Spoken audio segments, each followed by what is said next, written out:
নমস্কার!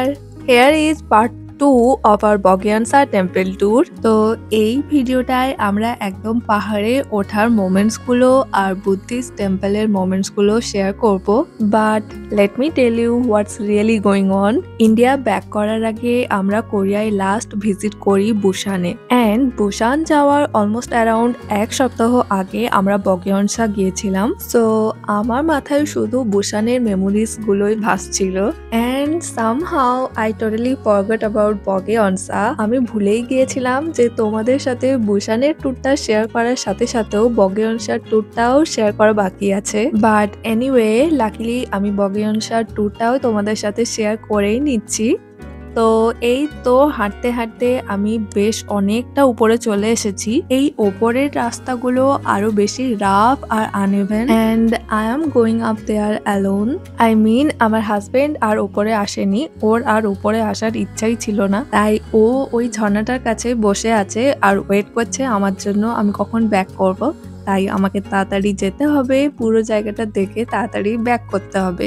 বাট যেতে যেতে আমি এমনই কিছু দেখি রাস্তায় that totally surprised me.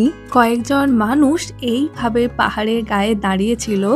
By the way I had no idea যে ওরা ওখানে ঠিক কি করছিল।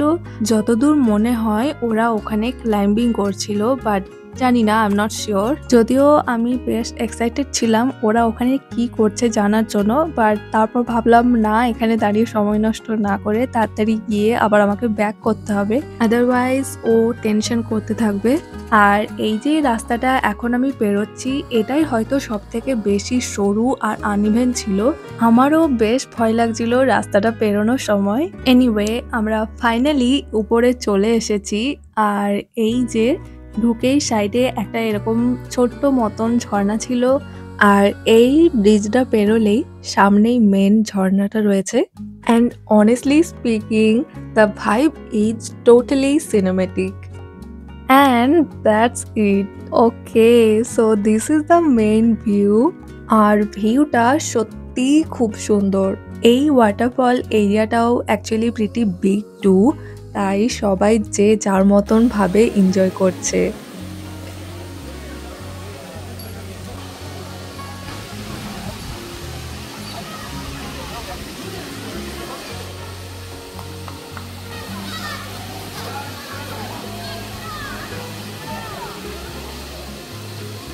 এবার আমরা যাব ওপরের ওই ব্রিজটাতে। ব্রিজটা দিয়ে গেলে কি দেখা যায় সেটাও একবার দেখে নেওয়া যাক। তবে উপরে এত লোক আমি এক্সপেক্টই করিনি।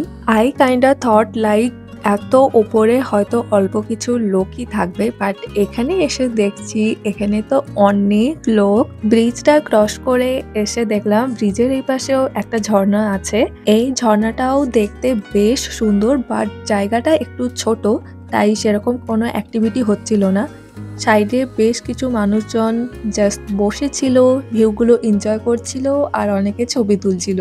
So yeah, this is the end of the route যে রাস্তা ধরে আমি এসেছিলাম।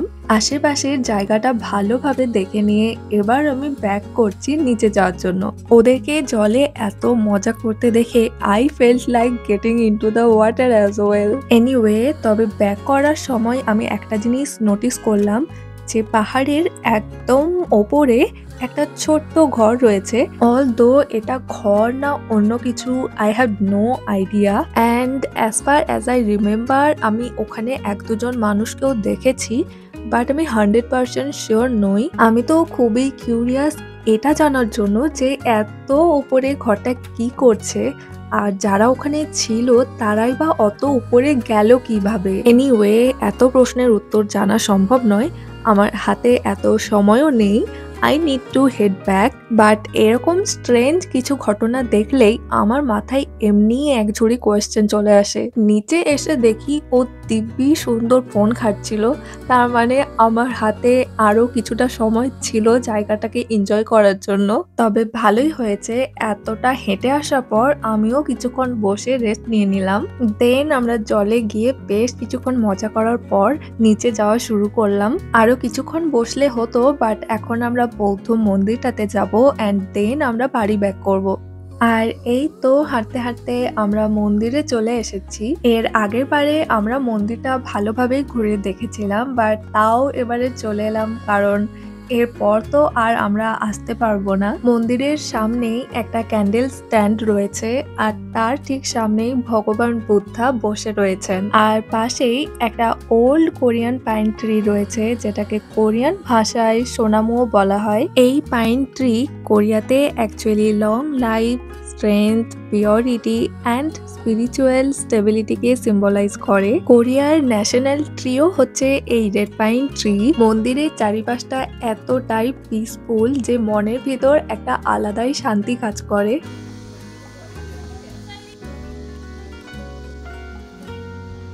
ইন্ডিয়াতে আমাদের বাড়ির কাছেই রামকৃষ্ণ মিশন আছে, তো ছোটবেলা থেকেই যখনই আমি ওখানে যেতাম আমার বেশ ভালো লাগতো, only because of its peaceful environment. Actually বরাবরই আমার এরকম শান্ত নিরিবিলি এনভায়রনমেন্ট খুবই পছন্দের। ওকে, তো বগিয়নসা রিলেটেড বেশ কিছু ইনফরমেশন আমি তোমাদের সাথে শেয়ার করছি। যদি তোমরাও বগিয়নসা আসতে চাও, তোমরা চাইলে বগিয়নসায় তোমাদের সময় মতন যে কোনো সময়ে যেতে পারো। তবে অটাম আর স্প্রিং এর সময় এলে এটা আরো অনেক অনেক বেশি সুন্দর দেখতে লাগে। আর পোহাং সেন্ট্রাল বাস স্টপ থেকে তোমরা 5000 নাম্বার বাস নিলেই বগিয়নসায় আসতে পারবে, বাট স্টিল বাস নাম্বার তোমরা চেক করে নেবে, ওভার টাইম বাস নম্বর চেঞ্জও হতে পারে। অ্যান্ড ওখানে তোমরা GS25 আর ইমার 24 দুটোই পেয়ে যাবে, তো চিন্তার কোনো কারণ নেই। আর এই তো লাকিলি পাহাড় থেকে নেমেই আমরা বাসও পেয়ে যাই। So we are heading back home now. আমাদের বগিয়নসা টেম্পল ট্যুর এখানেই শেষ হচ্ছে। সবাই ভালো থাকবেন ও সুস্থ থাকবেন।